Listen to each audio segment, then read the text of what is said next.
I'm Rebecca from I the Victor, and you're watching Soundlink TV. Looking so real and feeling like all that still, but I think maybe it's just the NyQuil. It's just the NyQuil. What's up, everybody? Trent here with Soundlink TV at the radio room once again in Greenville, South Carolina with Rebecca from I the Victor. How you doing? Doing well. How are you? I'm doing great, doing great. So we got quite a few things to talk about here today. Number one is you're on a little tour right now with Fangs and stuff. So like, what's that vibe been like? A couple of upcoming acts and stuff around this area. Yeah, it's been a lot of fun. We've been able to go back to a couple places that we hit like earlier this year and just kind of see some familiar faces, which has been a lot of fun. And yeah, Fangs is awesome. They're super sweet guys. So yeah, it's been good. All right, sweet. I feel kind of left out here not having my sunglasses on, so I'm gonna throw these on. We got the gold going on. Yeah. Now we're there. I feel like the energy is. Yeah, we got the whole feng shui going on with the sunglasses.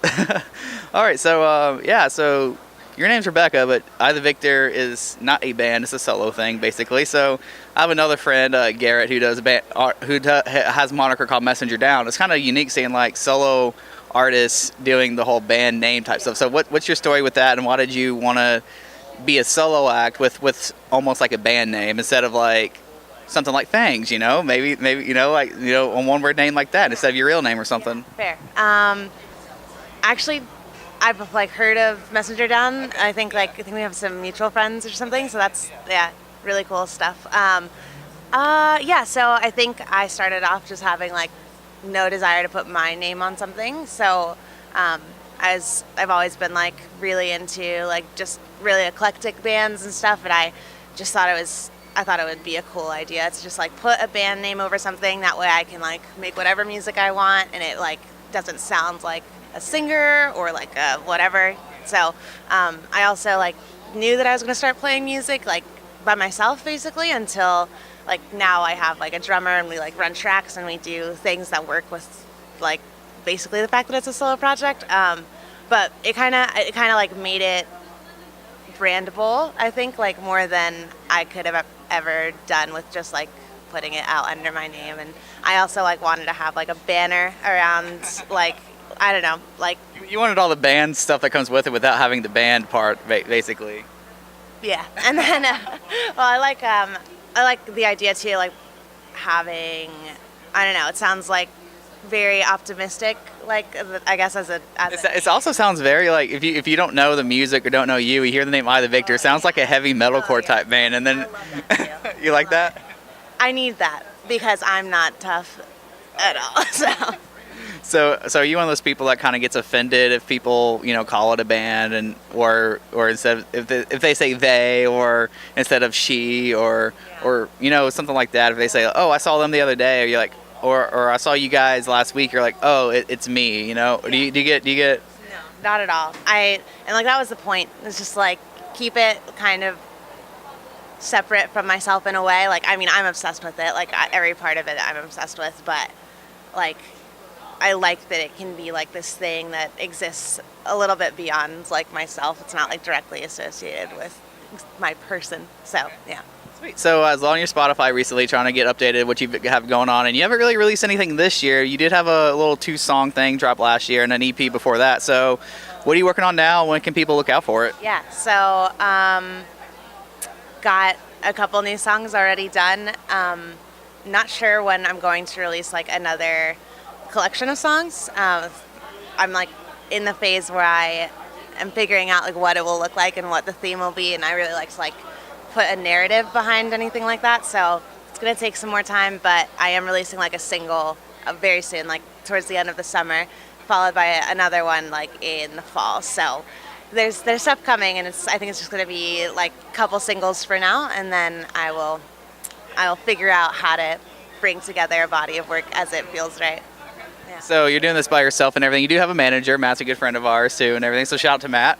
But I believe you're like on your own. You don't have a label or anything. So are you looking for that kind of help along the way? Or are you kind of happy just like, hey, I'm gonna do this and this when I want to because I can, and then do this when I'm ready? Or are you looking to have that offer if it comes through the door? Yeah, I don't know. I think I really like approaching things from the idea of like I don't want like when I got management or like a booking agent, like I wasn't like seeking those things out. Like it was people who thought that it was like an interesting project and wanted to be involved in it. So I want the same thing from like anybody else who I ever work with.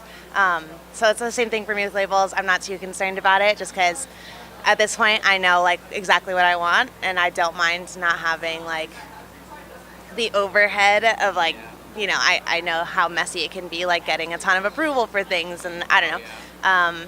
But at the same time, you know, labels are very helpful. So I am not in a place where I'm like actively seeking it out so much as I'm like just gonna keep doing what I feel like is speaking to me and what I feel like is truthful and honest in like my art. And then if a label comes and like feels good about it, then I'll take it from there. That's good to hear. Because a lot of artists, that's what they want. They want to get signed. They want to put their music out and get signed like right away and stuff. And so it's kind of cool. Like you don't really necessarily care about that part of it at this point. So it's a liberating place. I definitely like when I started, I was like, okay, so I'm gonna like do this and this and this. I'm gonna get an agent. I'm gonna get a manager, and I'm gonna get signed. But now I'm just like, well, I don't. Now I love the control, and I love like I have like started enjoying the process more and more, so I'm not like looking for the destination so much as I am like just figuring out what's best for right now. So you are knocking a few things off the bucket list. I assume it's on your bucket list. It's on every artist's bucket list, and that is you actually get to play the Warped Tour, not one date, but 2 dates, you know. And so Atlanta, North Carolina, so that's sort of like near the end of the summer, so this will more likely be out by then, you know, before then. So yeah, what's that like? Have you done it before as a local artist, or is this your first time like playing it, you know, more than one date at that? Yeah, this is my first time. I've been as a fan when I was younger. I'm very excited. I'm curious for how it's going to go. Like I know it's going to be a totally different atmosphere than anything I've ever done.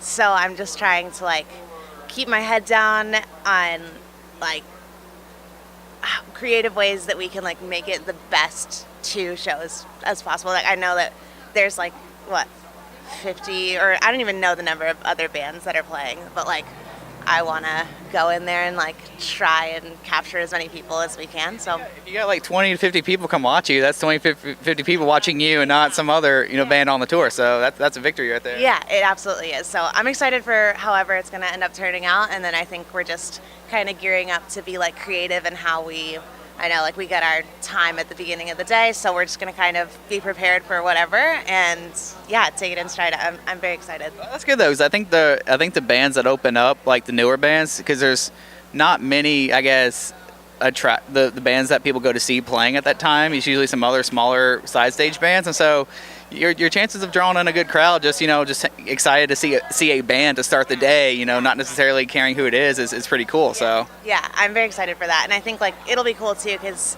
ITV is like, it's got like a range of sound. So I think like even like random people who stumble upon it, ideally will like hear something that's like interesting for them. So yeah. Well, thanks for your time today. We will see you in Charlotte, and I'm looking forward to the new singles and whatever else you put out later this year. So, no problem. I'm Trent with SoundlinkTV, hanging out with Eye the Victor. Thanks for watching. Looking so real and feeling like our lifestyle, but I think maybe it's just the NyQuil. It's just the NyQuil. It is. Then I gave it up. I didn't feel the need.